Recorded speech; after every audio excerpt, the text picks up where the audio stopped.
네, 여러분 안녕하십니까. 선상신입니다. 오늘은 고려대학교 산하경제기술안보연구원에서 펴낸 국제연대에 기초한 자강이라는 제목으로 만들어낸 한국의 생존과 번영 전략이라고 하는 내용을 중심으로 해서 여러분께 몇 가지 말씀을 드리고, 또 그 중에 가장 대표적인 저서인 김성한 고려대학교 교수가 쓴 글을 소개해 드리도록 하겠습니다. 김성한 교수는 잘 아시다시피 외교부 차관과 또 국가안보실장을 지낸 우리나라 대표적인 국제정치학자입니다. 이 김성한 교수가 중심이 되어서 만들어낸 이 국제연대에 기초한 자강이라고 하는 책자는 하나의 질문에서 출발을 하고 있습니다. 혼돈의 국제질서 속에서 한국은 어떻게 살아남고 어떻게 번영할 것인가 하는 이 질문에서 이 책의 출발을 알리고 있습니다. 다시 한 번 더 말씀드리면 21세기 국제질서는 더 이상 안정적인 규칙과 예측 가능한 균형 위에서 작동하지 않는다는 점, 그래서 미중 전략 경쟁은 장기화하고 전쟁과 무력 충돌은 예외가 아닌 일상이 되고 있고, 경제와 기술은 안보의 언어로 재편되고 있는 현재의 상황, 그리고 자유무역과 다자주의는 후퇴하고 공급망은 분절되며 상호의존은 더 이상 자동적인 안전장치가 되지 않는 현 상황, 그래서 국제규범은 약화하고 있고 힘의 정치가 다시 전면에 등장하고 있는 이러한 국제질서의 변화 속에서 대한민국은 어떻게 생존하고 어떻게 번영할 것인가 하는 것을 다룬 책입니다. 이 책은 올해 2026년 2월 달에 출간이 되었습니다. 이 책의 제1부는 국제연대와 자강의 의미로 시작을 하는데, 제1장 국제질서의 위기와 한국의 좌표라고 하는 김성한 교수의 글로 이 책은 시작을 합니다. 그래서 이 책을 매일 조금씩 제가 소개를 해드릴 텐데, 제일 먼저 김성한 교수의 국제질서의 위기와 한국의 좌표란 부분에 대해서 여러분께 읽어드리도록 하겠습니다. 제2차 세계대전 이후 70여 년간 유지되어 온 자유주의 국제질서는 오늘날 중대한 전환점에 서 있다. 특히 동맹과 다자주의, 자유무역을 토대로 성장해온 한국에게 국제질서의 변화는 추상적 논쟁이 아니라 생존과 직결된 현실적 문제다. 국제질서의 위기를 정확히 진단하고 그 속에서 한국이 차지하는 전략적 위치를 재정립하는 작업은 향후 국가 전략을 모색하기 위한 출발점이 된다. 따라서 자유주의 국제질서의 형성과 전개, 그리고 그 위기가 한국의 안보와 발전 경로에 어떤 의미를 갖는지를 역사적, 구조적으로 규명할 필요가 있다. 1. 해방 이후 자유주의 국제질서의 태동. 제2차 세계대전이 끝난 직후 미국은 이른바 자유진영의 국제질서 설계자로 등장했다. 미국 주도 질서의 한 가운데에 자유무역 촉진, 다자협력을 통한 갈등 방지, 인권과 민주주의 가치 확산이라는 원칙이 자리했다. 미국은 이러한 가치들을 중심으로 UN, 국제통화기금, 세계은행, 관세 및 무역에 관한 일반 협정 등 다양한 국제기구의 제도를 창설해 범세계적 협력과 규범을 정립했다. 국제적 안정과 번영을 꾀하는 새로운 형태의 국제정치 및 경제 구조는 자유주의 국제질서로 불렸다. 이러한 질서가 탄생한 배경에는 당시 미국의 압도적인 국력과 지위가 자리하고 있었다. 제2차 세계대전의 참화가 자국 본토를 피해간 유일한 참전국이었던 미국은 1945년 기준으로 전세계 GDP의 절반 이상을 차지하며 경제적으로 단연 독보적인 위치에 있었다. 또한 미국은 핵무기를 최초로 보유하고 대서양과 태평양 양변에서 해군력을 바탕으로 세계 주요 지역에 힘을 투사할 수 있는 능력을 갖춘 명실공히 자유진영의 패권 국가였다. 이처럼 경제력과 군사력에서 압도적인 우위를 점한 미국이 전후 국제질서의 규칙을 만들고 집행하고 다른 국가들이 그 규칙에 따르게 하는 것은 지극히 자연스러운 현상이었다. 미국은 공산진영의 질서를 설계하고 패권국가로 등장한 소련과 함께 냉전시대의 양극체제를 구성했다. 1945년 일본 제국으로부터 해방된 한국은 곧바로 미소 양국군에 의해 분할 점령되었고 남한은 미국의 영향 아래 자유민주주의와 자본주의 질서를 바탕으로 국가 수립의 길에 들어서게 되었다. 1948년 8월 15일 남한 단독정부, 즉 대한민국 정부 수립은 단순한 정부 출범을 넘어 한국이 자유주의 국제질서에 제도적으로 편입되는 시발점이었다. 뒤이어 1948년 9월 9일 북한도 조선민주주의인민공화국이라는 이름의 단독정부를 세웠고 2년이 채 안 된 시점인 1950년 6월 25일 북한은 소련의 승인과 군사 지원을 바탕으로 남침을 감행했다.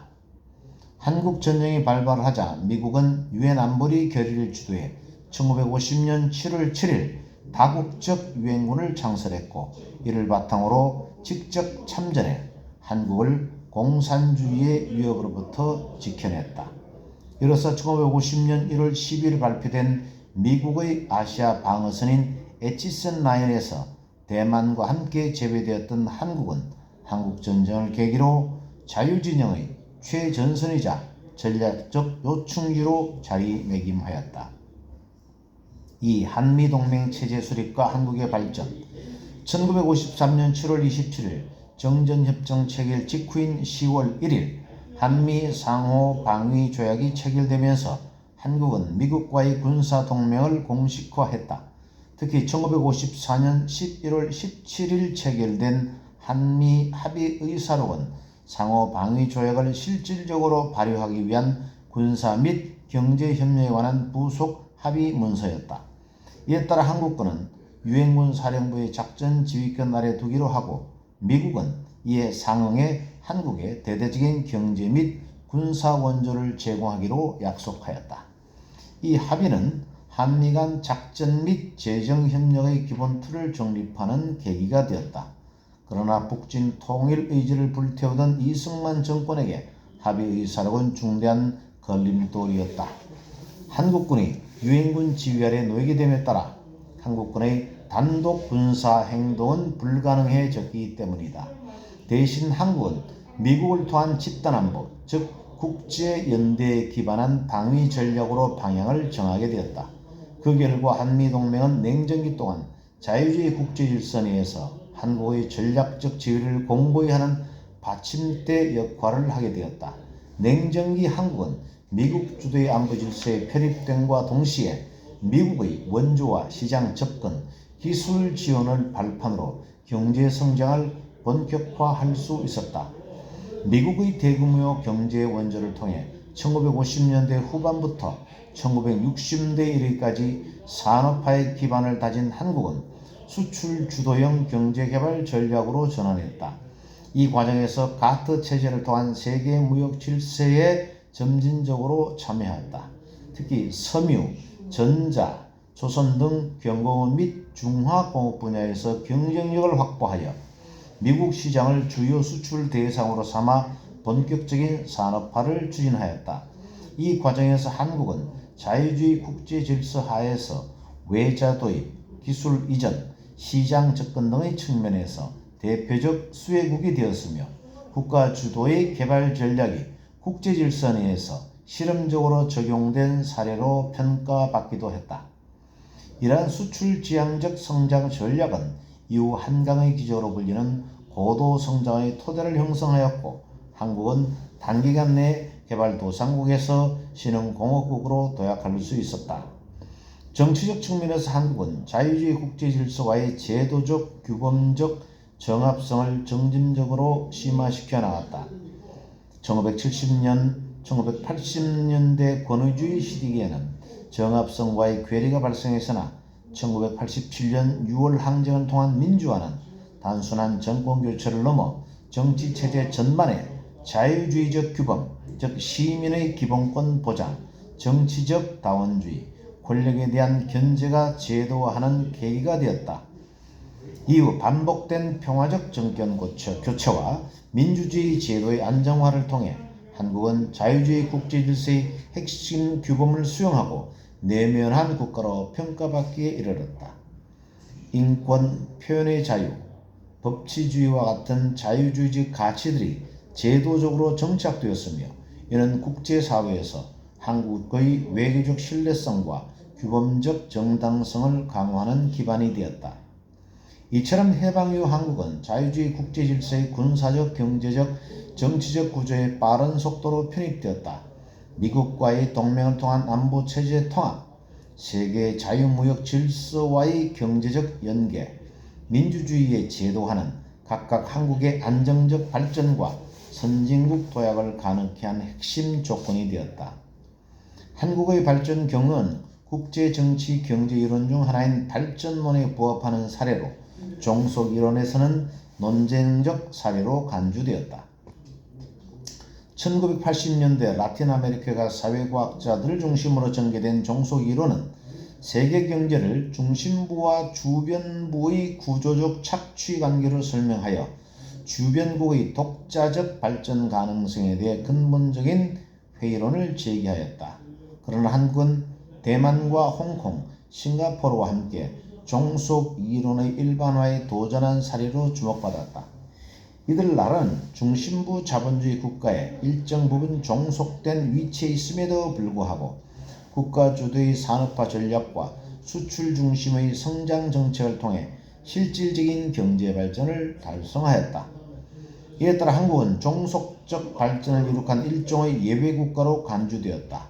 국제적인 종속, 특히 외국 자본, 기술, 시장 등의 높은 의존성을 보여주었지만 그 가운데 국내 대기업을 육성하는 능동적 경제 전략을 통해 자강을 실천한 대표적 사례로 평가받았다. 특히 라틴 아메리카 국가들의 발전 경로와 비교할 때 한국은 대조적인 모습을 보였다. 다수의 남미 국가는 미국과 유럽의 외국인 직접 투자에 과도하게 의존한 결과 외국 자본의 이해관계에 종속되었고 자국 산업의 내생적 발전 역량이 제약받았다. 반면 한국은 1960년대 박정희 정부 시기부터 국가 주도의 산업화 전략을 본격적으로 추진하며 민족 자본 형성과 기업 육성에 정책 역량을 집중했다. 미국의 원주 자본, 기술 이전, 시장 접근 기회를 활용하되 이를 정책금융, 수출 인센티브, 기술 도입 지원 등 정부 주도의 산업 정책과 연계하여 한국은 국내 산업 생태계의 자립 기반을 마련했다. 현재의 삼성, 현대, LG, 포스코 등 주요 기업은 당시 이러한 정책 환경 속에서 성장의 토대를 확보했다. 이와 같은 한국의 발전 모델은 외국 자본 주도의 산업 발전 경로와 뚜렷이 구별되며 종속 이론이 전제한 구조적 착취 모델을 부분적으로 우회하거나 변형하는 방식을 취했다. 결과적으로 한국은 종속적 발전이라는 개념 자체를 재구성할 만큼 전략적이고 주체적인 발전 경로를 개척한 사례로 평가할 수 있다. 세계 냉전 종식 이후 한미동맹은 역설적으로 1990년대 초에 발생한 북한 핵 위기로 인해 탈냉전적 단절을 경험하지 않았다. 북핵 문제에 대응하는 과정에서 한미동맹은 단순한 군사동맹을 넘어 이른바 4차 산업혁명에 대응하기 위한 경제 기술 규범 영역으로 점차 확장되었다. 이는 한국의 발전에 구조적 기반을 제공하는 복합적 메커니즘으로 진화하였다. 안보 차원에서는 지역 안정 유지와 투자 환경의 안전판으로 기능하였고 경제적 측면에서는 자유무역협정, 공급망 협력, 기술동맹 등을 통해 전략산업 발전의 촉매자로 작용하였다. 또한 정치 외교적으로는 민주주의와 자유주의 규범의 공유를 통해 한국의 국제적 위상과 전략적 자율성 확대에 기여하였다. 이러한 경로는 한국이 미국 주도 자유주의 국제질서 내에서 국제적 연대와 자강을 동시에 추구한 대표적 사례로 볼 수 있다.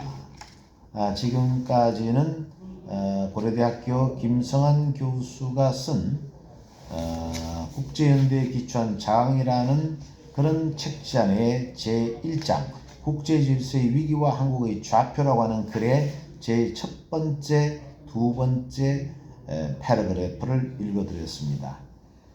다음에는 제3챕터 자유주의 국제질서의 위기에 대해서 계속 읽어드리도록 하겠습니다. 감사합니다.